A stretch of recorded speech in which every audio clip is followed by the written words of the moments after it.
व्यक्ति किसी और वस्तु या भाव से परिचित हो ना हो, भय और भविष्य दोनों ही व्यक्ति के मन में सदैव रहते हैं, जिनका अस्तित्व व्यक्ति के अस्तित्व पे भारी रहता है। विचित्र है ना?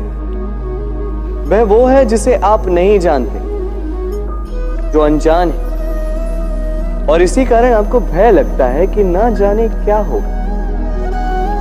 भविष्य वो है जो अब तक घटा ही नहीं, तो जो घटा ही नहीं उसके विषय में चिंता क्यों?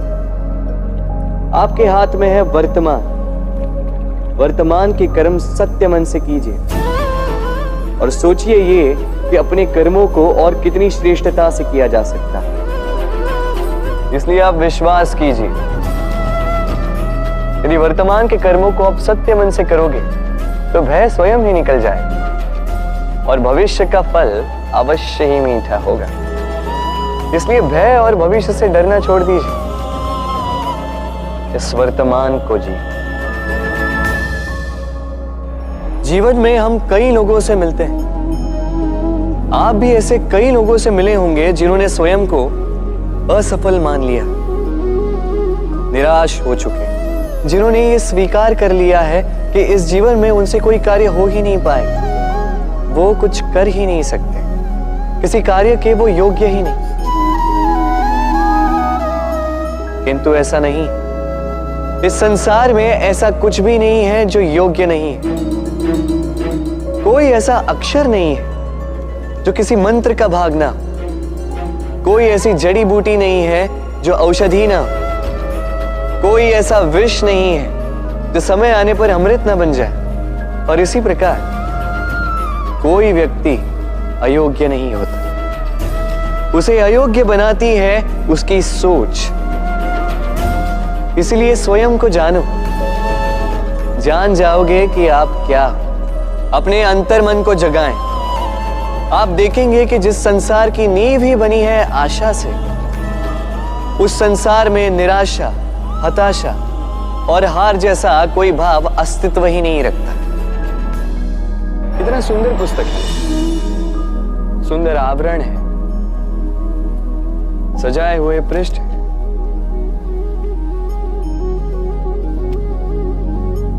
किंतु क्या ये सत्य में अद्भुत पुस्तक कहलाने की पात्र है? क्या इसमें जो लिखा है वो सत्य है, प्रेरणादायी है, हमारे लिए मूल्यवान है? कैसे निश्चय लिया जाए इस बात का? अब आप सोचेंगे कि सीधी सी बात है, आवरण को देख के पुस्तक की गुणवत्ता कैसे जानी जा सकती? इसके लिए तो आपको उसे पढ़ना होगा, उसे समझना होगा, समय देना होगा, है ना? बिल्कुल उचित सोच रहे हैं आप। बस आश्चर्य की बात यह है कि पुस्तक के विषय में आप ये सारी बातें जानते हैं, किंतु किसी व्यक्ति के विषय में आप ये सारी बातें मन में नहीं लाते।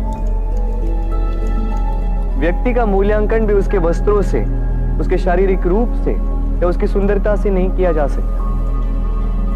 उसके लिए आपको उस व्यक्ति को पढ़ना होगा, उसे समझना होगा, उसे समय देना होगा। और हम क्या करते हैं? पहनावे, रंग, सुंदरता को देखकर आकर्षित हो जाते हैं, उसे प्रेम समझ बैठते हैं और आए दिन कोई ना कोई ये कहते सुनाई देता है कि उसकी प्रेम कहानी सफल नहीं हो पाई, उसे छल मिला। किंतु इसमें दोष किसी और का नहीं, स्वयं आपका है। आपने उस व्यक्ति को समय नहीं दिया, आपने उस व्यक्ति के विचार नहीं परखे। प्रेम 2 क्षण में बनने वाला पकवान नहीं है, इसका स्वाद चखने के लिए आपको जीवन भर का समय देना पड़ेगा। तो समय दीजिए, एक दूसरे के रूप से नहीं, आत्मा से जुड़ी। निश्चित ही मन प्रसन्नता से कह उठेगा, राधे राधे। हम में ऐसा कोई नहीं होगा जिसने वृक्षों को ना देखा, वृक्षों पे इन पक्षियों को ना देखा, इनके घोंसलों को ना देखा, इन पक्षियों को अपने छोटे छोटे बच्चों को भोजन कराते ना देखा। संसार का सबसे ममत्व वाला दृश्य होता है। चिड़िया दूर से अपने चोंच में दाना भरकर लाती है, स्वयं भोजन करने में असक्षम संतान की चोंच में डालती, स्वयं भूखी रहती, निस्वार्थ निश्चलता से। और जब संतान के पंख निकल आते हैं, वो उसे उड़ना सिखाती और उसके पश्चात उसे स्वतंत्र कर देती है अपना जीवन जीने के, इस आकाश में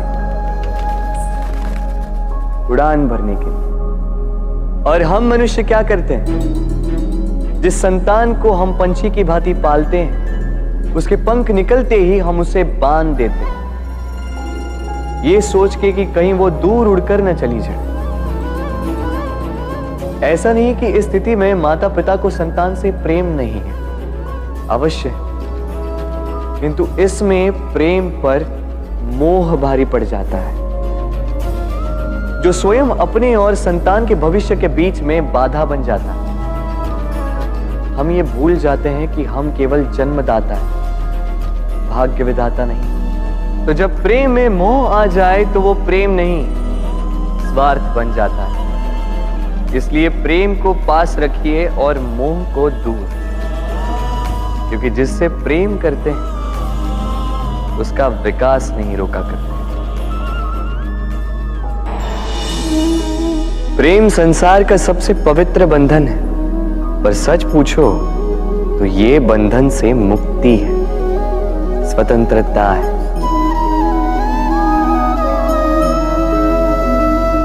नहीं समझे? समझाता। यदि कोई आपका प्रेम ठुकरा दे, यदि कोई आपका प्रेम समझ ही ना पाए, तो क्या होगा? कुछ उदास हो जाएंगे, कुछ छल करके प्रेम पाना चाहेंगे, तो कुछ बलपूर्वक प्रेम पर अधिकार करना चाहेंगे। किंतु यह आवश्यक नहीं कि जिससे आप प्रेम करते हो उसे भी आपसे प्रेम, क्योंकि प्रेम कोई वस्तु नहीं है, न राज्य है न धन जिसे आप बल से अपने वश में कर सको। प्रेम वो शक्ति है जो आपके लिए हर बंधन तोड़ सकती है, किंतु स्वयं किसी बंधन में नहीं फंसती। तो जिससे भी आप प्रेम करते हो उसे स्वतंत्र छोड़ दीजिए, क्योंकि स्वतंत्रता ही वो भाव है जो जीव को सबसे अधिक प्रिय है। प्रेम सच्चा होगा तो उसे अवश्य समझ में आए। तब तक के लिए निस्वार्थ भाव से प्रेम कीजिए, स्वार्थ हट जाएगा तो प्रेम आ ही जाएगा और मन प्रसन्न होकर बोलेगा, राधे राधे। जब भी प्रेम की बात आती है, हम सबसे पहले मन में एक नायक और एक नायिका का चित्रण कर लेते हैं। क्यों? आपके साथ भी यही होता है ना? पर क्या प्रेम केवल नायक नायिका के आकर्षण का बंधन है? नहीं, प्रेम तो परिवार से हो सकता है, माता पिता भाई बहन से हो सकता है, सखा मित्रों से हो सकता है, देश और जन्मभूमि के लिए हो सकता है, मानवता के लिए हो सकता है, किसी कला के लिए हो सकता है, इस प्रकृति के लिए हो सकता है। पर प्रेम कभी उस पन्ने पर लिखा ही नहीं जा सकता जिस पर पहले ही बहुत कुछ लिखा, जैसे एक भरी मटकी में और पानी आ ही नहीं सकता। तो यदि प्रेम को पाना है तो मन को खाली करना होगा, अपनी इच्छाएं, अपना सुख सब त्याग कर समर्पण करना होगा। अपने मन से व्यापार हटा दो, तभी प्यार मिलेगा और मन प्रसन्न होकर बोलेगा, राधे राधे।